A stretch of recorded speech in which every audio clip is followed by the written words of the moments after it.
Welcome to the Deep Dive. Today, we're not just going through a fictional case file.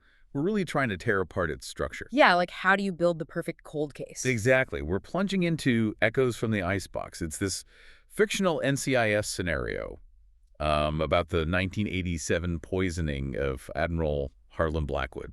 And the twist is this old case just thawed out 38 years later in 2025. Right.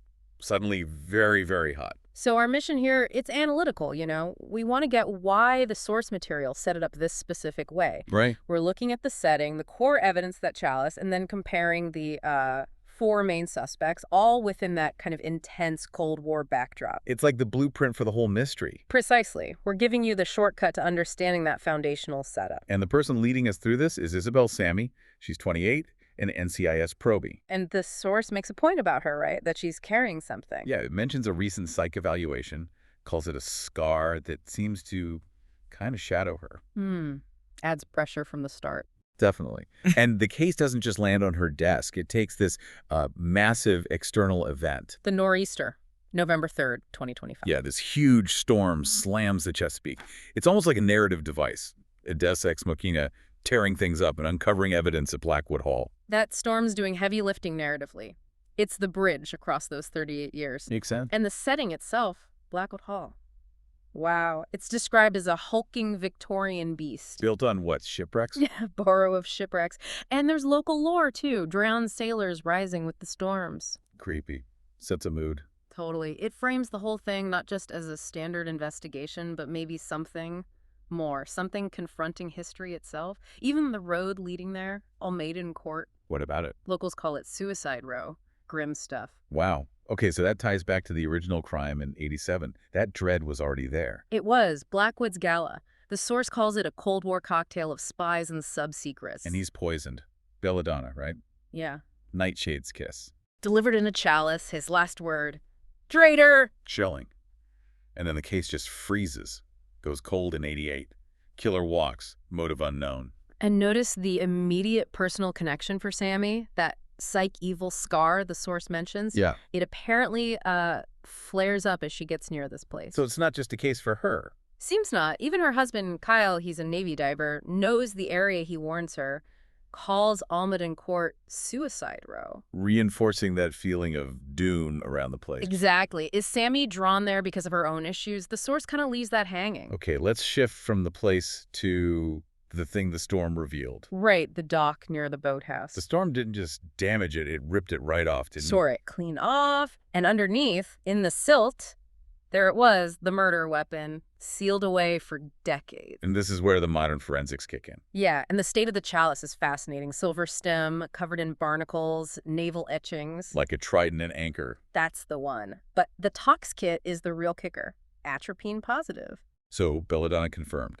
After almost 40 years. After 38 years, for the toxin to still be pristine, as the source puts it, it needed an incredible seal. Like submarine tight. Exactly. That tells you something huge. This wasn't just any cup. It was designed to preserve its contents, maybe tied to naval tech. Extreme premeditation. Okay, so it's more than just a chalice. It's a piece of hardware. Seems like it. And this is where Kyle, the Navy diver husband, comes in with the technical details. Right, he looks at it. He confirms it's diver grade, so either from a subwreck or built to withstand that kind of pressure. But the key thing Is the floppy slot in the stem. That's the anomaly. What does he make of that? He calls it Cold War vintage, and crucially labels it Clue #1. So the source is pointing us away from just the poison. Towards the device itself. Why does a poison chalice need a sealed diver-grade container with a special slot? Suggests something else was going on? Espionage, maybe? That's where it seems to be heading. Deep sea secrets, not just personal revenge. And right as Sammy finds this tech-heavy evidence, The tone shifts. big time. The source says the air in the hall gets colder, sweeter, like lilies rotting. Real sensory detail to ramp up the tension. And then the figure appears. Yeah, this is where it takes that hard left turn you mentioned. Tall silhouette, hooded slicker. Eyes gleaming. Wrong, like oil on water. That's evocative. It is. And it speaks her name. Saw Ami. Why dig? He's sleeping. Okay, hold on. Why bring in a ghost now?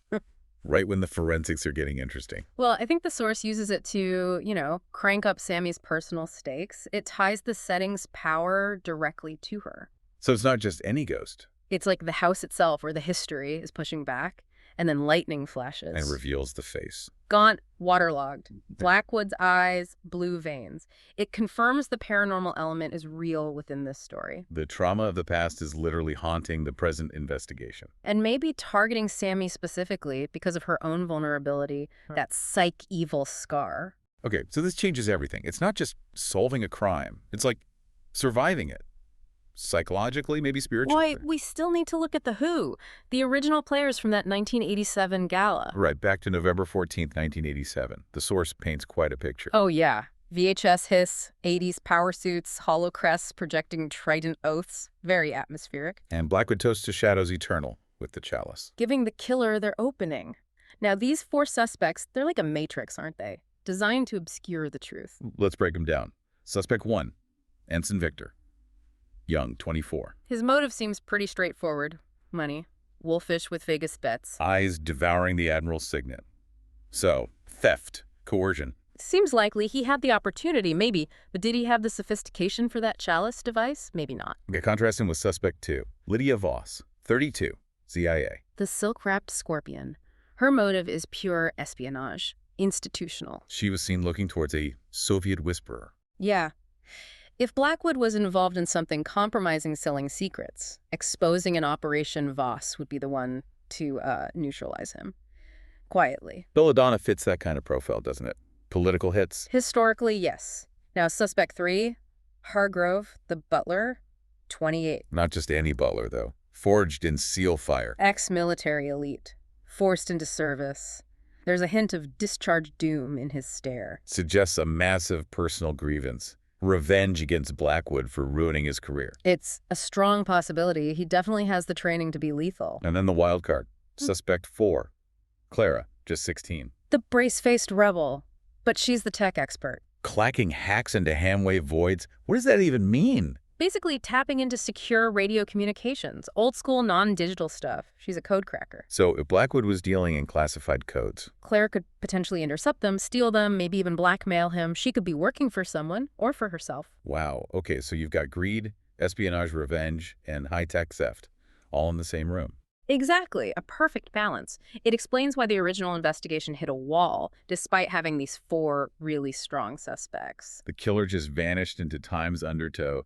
The source definitely built a solid deadlock there. And if you tie it all back, the source keeps pulling our focus and Sammy's focus to 2 things, the ghost and the gadget. Yeah, the chalice details are key. The diver-grade nature, the atropine positive after decades, and especially that floppy slot, it all points away from simple motives. Towards the military-industrial complex, Blackwood's world. Right. It smartly turns a historical murder into a kind of techno-thriller, interwoven with this psychological element.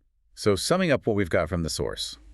A Cold War hit, a very specific, technically advanced murder weapon confirmed by modern science, 4 suspects with equally strong but conflicting motives. And this critical piece of physical evidence, clue #1, the floppy slot identified by a diver. The source really nails linking the hardware, the tech, with the psychology, Sammy Scar, the ghost. Which leads us to that final question the source leaves you, the listener, with. The provocative thought. Yeah. If that chalice was diver grade, sealed submarine tight for decades, preserving the poison, what was the floppy slot really for? What did it contain? Why did it need that level of protection? Was it just poison? Or was the poison maybe secondary? Covering for something hidden in the stem. Data. A key. A recording. And why did this secret, sealed by tech, only surface when Isabel Sammy, with her own hidden issues, shows up? What's the connection? Something for you to think about as Sammy signs off, lights on, doors locked.